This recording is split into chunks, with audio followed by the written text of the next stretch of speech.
Fallait qu'on ait un âge pour sortir. Hein. Oh, c'était 16 ans, 17 ans. Hein. Sortais pas avant. Hein. Puis encore. Surtout avec le papa, on pouvait... C'était pas comme maintenant, hein. C'était pas comme maintenant, pas du tout. On n'a pas eu la même... C'était pas pareil. C'était une autre mentalité des parents. Ben, les parents, tant qu'on était là sous leur couverture, c'était eux qui commandaient. Hein. À l'époque, le pantalon était mal vu. C'était les hommes qui portaient le pantalon et les shorts surtout. Les shorts, maintenant qu'on en met, quoi. Et ça, c'était mal vu de la part du père, hein, surtout. Parce que le pantalon, c'était fait pour les hommes, quoi. Hein. Et puis, le short, c'était pas beau parce que on montrait nos cuisses, on montrait nos jambes aussi. Parce que la robe, quand on portait la robe ou la jupe, c'était sous le genou, quoi. Voilà. Moi, ça m'a pas dérangé. J'ai toujours porté un pantalon. J'ai toujours tenu tête. Et...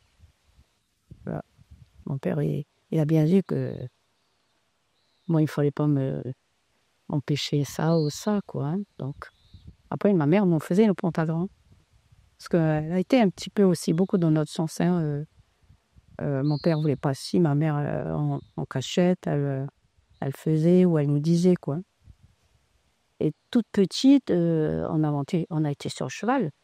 Pour rejoindre la route territoriale, il fallait 1 heure, 1 heure et demie de cheval pour y aller, quoi. Où on était situés, nous, c'était la pension. Hein. Et les pensions, c'était chez les religieuses. Hein. Donc, il fallait aller en pension à Bourail, à l'école Saint-Joseph, quoi. Hein. Si mes parents avaient eu les moyens, je pense qu'on aurait été plus longtemps à l'école. Et bien souvent, les filles qui sont sorties de l'école, c'est que les parents, ils n'avaient pas les moyens. Ils n'avaient pas les moyens. Et on n'empêchait pas. Hein. Bon, après, comme je vous dis, il y en avait d'autres qui venaient derrière, comme on était 5, qu'il fallait qu'ils aillent à l'école.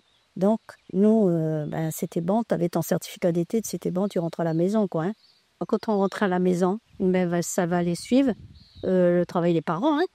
Donc, moi, j'ai commencé, comme je vous dis, mon père était éleveur et agriculteur, mais c'était beaucoup dans l'élevage. Donc, j'ai fait aussi bien l'agriculture que l'élevage, quoi. À partir du moment où tu commences à toucher un tracteur, tu mets le pied sur un tracteur ou sur un outil ou un truc comme ça, ils ne regardent pas d'un bon oeil. Hein. C'est pas... À mon époque, c'était pas la place. Nous, c'était la binette. Hein, tu travaillais avec la binette et c'est tout, quoi. Hein. Mais pas sur un engin. Oui, mais tu es trop jeune ou tu sais pas. Quand on veut monter sur un engin, il faut savoir comment... s'il est en panne, il faut savoir, il faut regarder s'il y a du carburant, il faut faire ci, il faut faire là. Est-ce que tu es capable de faire ça? Après, les regards, comment il faisait mon père ou mes frères, j'ai fait, hein, j'ai fait. Comme je fais maintenant encore. Et comme je vous dis, moi, ça ne m'a pas dérangé du tout. Du jour où j'ai pu monter sur un engin, je l'ai fait. Parce que attention, moi, je suis une femme de caractère. Hein.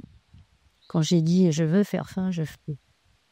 Moi, j'ai connu le droit de vote, mais ma maman, elle a connu le droit de vote tard. Les femmes, elles ne votaient pas avant. Hein. C'est comme quoi, il y avait quand même la différence entre les hommes et les femmes, quoi. Hein. Pourquoi les femmes ne votaient pas, alors qu'elles étaient à égalité quand même. Et non, il ne votait pas les femmes. Après, quand il y a eu le droit de vote... Mais même dans le monde agricole, dans la chambre d'agriculture, la femme, elle ne votait pas. Il n'y a pas longtemps que la femme, elle vote. La femme, elle était là, tu travailles, tu es là pour élever les gosses et puis donner la main dans les champs, papa, ouais, c'était ça. C'était comme ça. Ouh, j'ai fait exploser ça. Quand j'ai attrapé mes 30 ans, j'ai trouvé que nous, on bossait les femmes et on n'était pas considérés. J'ai été élue une première année à la Chambre d'agriculture en 2001. Et ça me turlupinait tout ça, de dire il faut qu'on y arrive des femmes, il faut qu'on s'en sorte, quoi ça reconnaît vis-à-vis du monde rural et puis en plus vis-à-vis des hommes, quoi. Parce qu'on avait ce cette chose de dire la femme au foyer, la femme tu es les gosses, la femme tu fais la cuisine, machin et tout. C'était pas du tout ça, moi c'était pas mon truc à moi. Fallait qu'on serve à quelque chose autre que être femme au foyer. Ben, en France, c'était pareil. Les femmes, elles n'étaient pas reconnues non plus. Il n'y avait pas de statut. Et on est allé sur Dijon où on a rencontré ce groupement qui a été fait sur Dijon, des femmes. Et là, elles nous ont donné tout le processus, comment il fallait faire. Quand je suis revenue en Calédonie en 2004, après la fin de Paris, donc j'étais toujours accompagnée d'une personne qui faisait partie de la chambre aussi, d'un agriculteur. Et là, on a monté notre statut, une loi 1901, un groupement féminin des femmes agricultrices. Ça a marché de feu de Dieu, ce truc-là. Pas été facile d'aller chercher les femmes, les agriculteurs. Attention.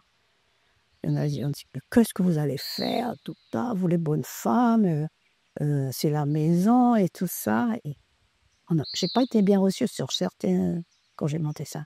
Mais après, ils se sont faits et j'ai arrivé donc à monter. On était arrivé à 53 femmes qui m'ont suivi, quoi. Il y en avait des femmes qui avaient hâte que ça sorte ce truc-là, quand on se batte pour, mais qui n'ont pas osé. Elles avaient peur du handi, et elles avaient peur, je suppose, des maris. Quand c'est passé à la chambre, le président de la chambre qui était là avec le directeur me dit « Ça va pas, tu vas révolutionner le monde agricole et attends, vous, les femmes, vous êtes bons à boire des petits thés avec des gâteaux les après-midi et tout ça. » Et là, ça m'avait vraiment vexé, ce truc-là, sachant que je travaillais beaucoup. Et moi, dans mon deuxième mandat à la Chambre d'agriculture, la maladie m'a rattrapée. Donc, j'ai passé le flambeau à une autre personne. Et je ne sais pas où ça en est maintenant, mais le statut, il n'est jamais sorti. Ni le statut, ni la reconnaissance de la femme agricultrice. C'est un regret parce que je me suis battue pour avoir tout ça. Nous, ce qu'on voulait, c'est d'avoir un statut, d'être reconnu, et en plus, d'avoir une couverture sociale. La grossesse, elle était à la charge, quoi. Hein. Fallait pas être malade, il fallait... Et on travaillait tout le temps de notre grossesse. Dans l'agriculture, on travaillait. Hein. Moi, presque au dernier mois, j'ai toujours travaillé, quoi. Hein.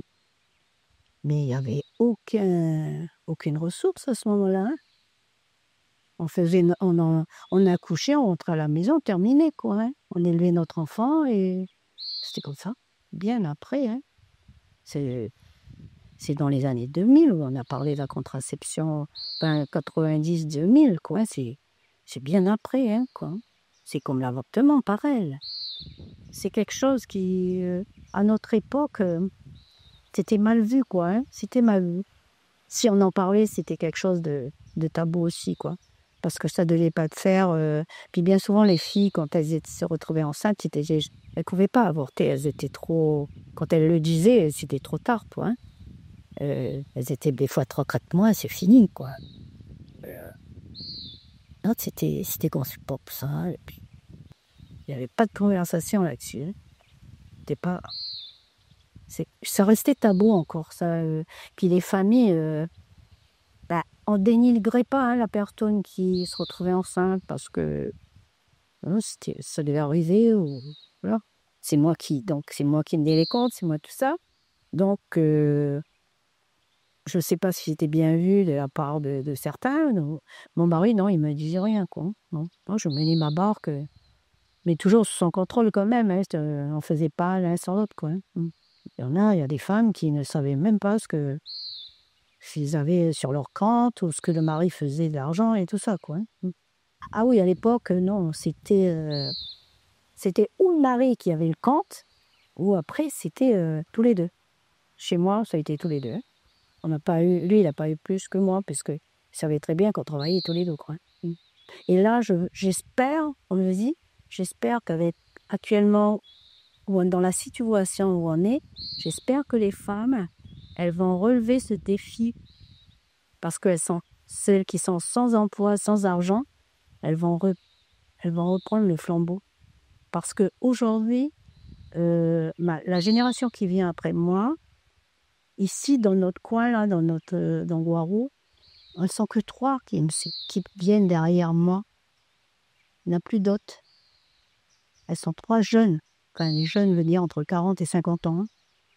Il n'y a plus de jeunes qui viennent derrière. Il n'y a plus de jeunes femmes qui viennent derrière. Ben pour la femme tout court, aujourd'hui, il faut que les hommes ils apprennent.